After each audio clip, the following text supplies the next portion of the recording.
যখনই আজান শুনবেন, আজান শোনার পরে তিনটি আমল করবেন।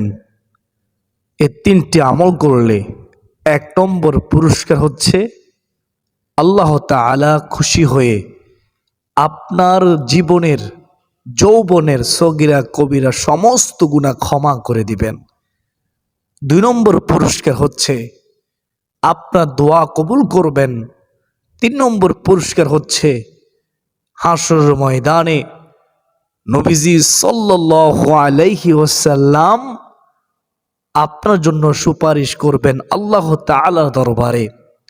৪ নম্বর পুরস্কার হচ্ছে আপনার বিপদ আপদ দূর হবে। ৫ নম্বর পুরস্কার হচ্ছে আপনার হতাশা দূর হবে। ৬ নম্বর পুরস্কার হচ্ছে এমন রিজিক আসবে যা আপনি কখনো কল্পনা করেননি, এমন উৎস থেকে রিজিক আসবে, অর্থাৎ গায়েবী সাহায্য আপনি পাবেন। সর্বোপরি কথা হলো ওই নারী পুরুষ কতই না ভাগ্যবান যেই নারী পুরুষ আজান শোনার পরে, আজানের জবাব দেওয়ার পরে এই তিনটি আমল করবে। আপনারা যদি জানতে চান, শিখতে চান আজানের পরে কোন তিনটি আমল করবেন, কিভাবে আজানের জবাব দিবেন, তাহলে মনোযোগ দিয়ে শুনতে হবে। আল্লাহ তাআলা আপনাদেরকে আজকের এই গুরুত্বপূর্ণ আলোচনাটি মনোযোগ দিয়ে শোনার তৌফিক দান করুন। সকলে বলি আল্লাহুম্মা আমিন। আমরা তিনটি আমল জানব, তার পূর্বে আমরা সংক্ষেপে আজান সম্পর্কে জেনে নেই। আজান দেওয়া হচ্ছে সুন্নতে মুআক্কাদা। ৫ ওয়াক্ত নামাজের জন্য আজান দেওয়া কি? সুন্নতে মুআক্কাদা। আজান শব্দটি আরবি শব্দ, এর অর্থ হলো আহ্বান করা। যিনি আজান দেন তাকে মুয়াজ্জিন বলা হয়। যে ব্যক্তি আজান দিবে, আজানের শব্দ যত দূর যাবে ততদূর পর্যন্ত যত কীট পতঙ্গ আছে, যত গাছ গাছালি আছে, যত পশু পাখি আছে, সব কিছু যিনি আজান দিয়েছেন তার জন্য মহান আল্লাহ রাব্বুল আলামিনের কাছে মাগফিরাত করে। বলুন না সুবহানাল্লাহ। কেউ যদি একটানা ৭ বৎসর আজান দেয় তার জন্য সুসংবাদ রয়েছে। হাদিসের মধ্যে রাসূলুল্লাহ সাল্লাল্লাহু আলাইহি ওয়াসাল্লাম বলেন, একজন মুয়াজ্জিন যখন একটানা ৭ বছর আজান দিবে একমাত্র আল্লাহকে সন্তুষ্টি করার জন্য, আল্লাহ তাআলা তার জন্য জাহান্নামকে হারাম করে দিবে, জান্নাত ওয়াজিব করে দিবে। বলুন না সুবহানাল্লাহ। যিনি আজান দিবেন সে কতই না ভাগ্যবান। আজানের শব্দ যতদূর পর্যন্ত যাবে ততদূর পর্যন্ত যত গাছ গাছালি আছে, তরুলতা আছে, যারা যারা আজান শুনবে সব কিছু হাসরের ময়দানে আমার নবীজি বলেন তারা আল্লাহর দরবারে ওই আজান দেন ওয়ালার জন্য মাগফিরাত করবে, মুয়াজ্জিনের জন্য মাগফিরাত করবে। সুবহানাল্লাহ। সুপারিশ করবে, সাক্ষ্য দিবে। হাদিসের মধ্যে আছে যে ব্যক্তি আল্লাহ তাআলাকে সন্তুষ্টি করার জন্য দুনিয়ার মধ্যে আজান দিবে ওই মুয়াজ্জিন সাহেব কতই না ভাগ্যবান। রাসূলুল্লাহ সাল্লাল্লাহু আলাইহি ওয়াসাল্লাম বলেন, হাশরের ময়দানে মুয়াজ্জিনের গার সর্বোচ্চ থাকবে। সুবহানাল্লাহ। আমরা আফসোস করব হাশরের ময়দানে, তখন কোনো কাজে আসবে না। আমরা মাঝে মধ্যে আজান দেওয়ার চেষ্টা করব। আজান যিনি দেয় তার নাম কি? মুয়াজ্জিন। প্রিয় দিনদার মুসলমান ভাই বোনেরা, আজানের জবাব দেওয়ার নিয়ম শুনেন। যখন মুয়াজ্জিন সাহেব আল্লাহু আকবার বলবে, যারা আজান শুনবে তারা আল্লাহু আকবার বলবে। মুয়াজ্জিন সাহেব যখন আশহাদু আল্লা ইলাহা ইল্লাল্লাহ বলবে। যারা আজান শুনবে তারাও আশহাদু আল্লা ইলাহা ইল্লাল্লাহ বলবে। মুয়াজ্জিন সাহেব যখন বলবে আশহাদু আন্না মুহাম্মাদার রাসূলুল্লাহ, তখন যারা আজান শুনবে তারাও বলবে আশহাদু আন্না মুহাম্মাদার রাসূলুল্লাহ সাল্লাল্লাহু আলাইহি ওয়াসাল্লাম। মুয়াজ্জিন সাহেব যখন বলবে হাইয়া আলাস সালাহ, তখন যারা এই শব্দ শুনবে তারা বলবে লা হাওলা ওয়ালা কুওয়াতা ইল্লাহ বিল্লাহ। আবার যখন মুয়াজ্জিন সাহেব হাইয়া আলাল ফালাহ বলবে, যারা শুনবে তারা বলবে লা হাওলা ওয়ালা কুওয়াতা ইল্লাহ বিল্লাহ। মুয়াজ্জিন সাহেব যখন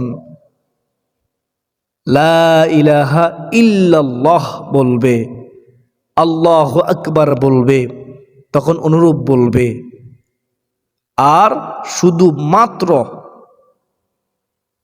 হাইয়া আলাস সালাহ হাইয়া আলাল ফালাহ এই দুটি বাক্যর সময় বলবে লা হাওলা ওয়ালা কুওয়াতা ইল্লা বিল্লাহ, লা হাওলা ওয়ালা কুওয়াতা ইল্লা বিল্লাহ। আশা করি সকলে বুঝতে পেরেছেন। এইভাবে আজানের জবাব দিবেন। তারপরে 3টি আমল করবেন। আজানের জবাব দেওয়ার পরে প্রথম 1 নম্বর আমলটি হচ্ছে দুরুদের আমল। দুরুদ শরীফ পড়বেন। জাযাল্লাহু আন্না মুহাম্মাদান মা হুয়া আহলু। এই দুরুদ শরীফ পড়লে কিতাবের মধ্যে আছে 1000 দিন পর্যন্ত অনবরত রহমতের ফেরেশতারা আমলনামায় নেকি লিখতেই থাকবে। সুবহানাল্লাহ।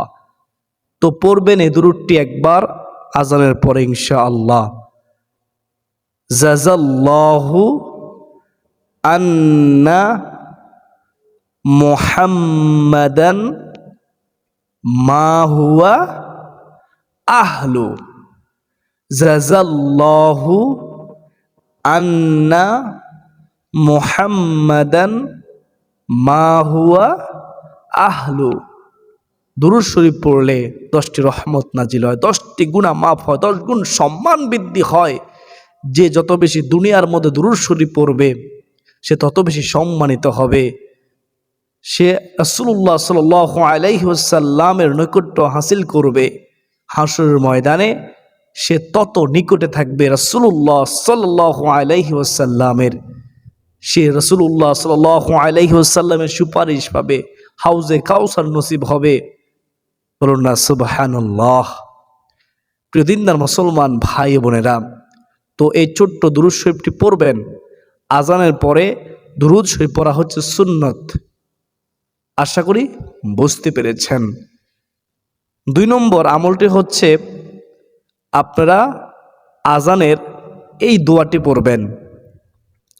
আল্লাহুম্মা রাব্বা হাযিহিদ দাওয়াতিত তাম্মাহ ওয়াস সালাতিল কায়িমাহ আতি মুহাম্মাদানিল ওয়াসিলাতা ওয়াল ফাদিলা ওয়াদ দারাজাতার রাফিআ وبعث مقاما محمودا الذي وعدته وارزقنا شفاعته يوم القيامة إنك لا تخلف الميعاد। এই দোয়াটি আমরা অনেকে পড়ি না, অনেকে পারি কিন্তু পড়ি না, অলসতা করি। আপনি জানেন কেন পড়তেছেন না? শয়তান পড়তে দেয় না। কারণ শয়তান তো জানে আজানের পরে আজানের এই দোয়াটি পড়লে আমার নবীজি ওয়াদা করেছেন হাসরের ময়দানে তার জন্য সুপারিশ করবেন। বলুন না সুবহানাল্লাহ। তো শয়তান ধোঁকায় পড়বেন না, শয়তানের ওয়াসওয়াসায় পড়বেন না, এই দোয়া থেকে গাফেল হবেন না।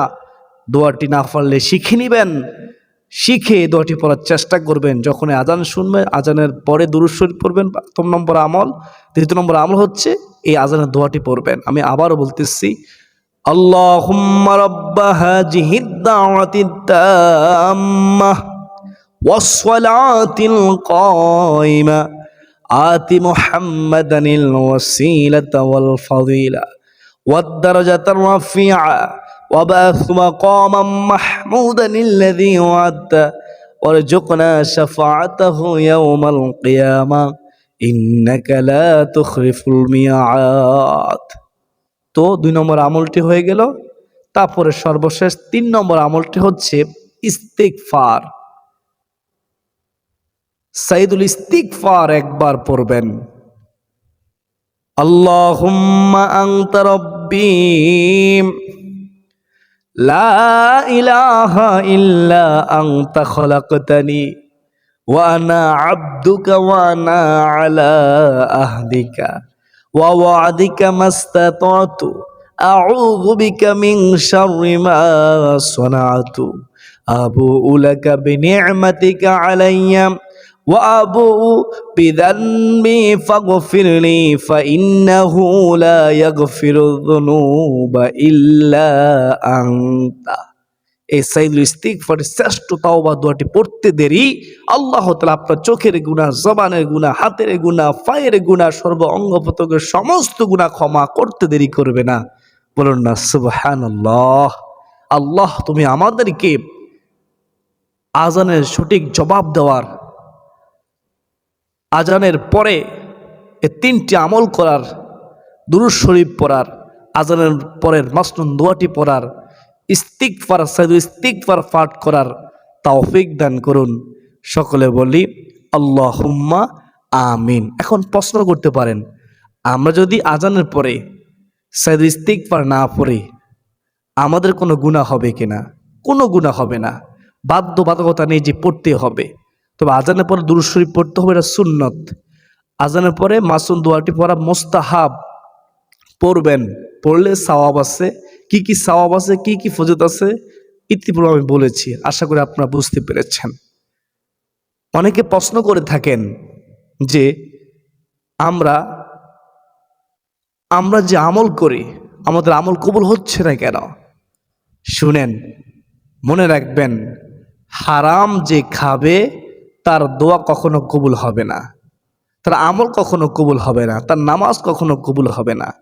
তো আগে আপনাকে হারাম ছাড়তে হবে, হালাল খাদ্য গ্রহণ করতে হবে। লা তাদখুলুল জান্নাতা জাসাদুন গুযিয়া বিল হারাম। হারাম ভক্ষণকারী শরীর কখনোই জান্নাতে যাবে না, এটা মনে রাখবেন। প্রিয় দিনদার মুসলমান ভাই বোনেরা, আল্লাহ তাআলা আমাদেরকে হারাম থেকে বেঁচে থাকার, হালাল খাদ্য গ্রহণ করার, হালাল পথে রুজি অন্বেষণ করার তৌফিক দান করুন। সকলে বলি আল্লাহুম্মা আমিন। আসুন এ পর্যন্তই, সকলে সুস্বাস্থ্য কামনা করে বিদায় নিচ্ছি। ওয়া মা আলাইনা ইল্লাল বালাগ। আসসালামু আলাইকুম ওয়া রাহমাতুল্লাহি ওয়া বারাকাতুহু।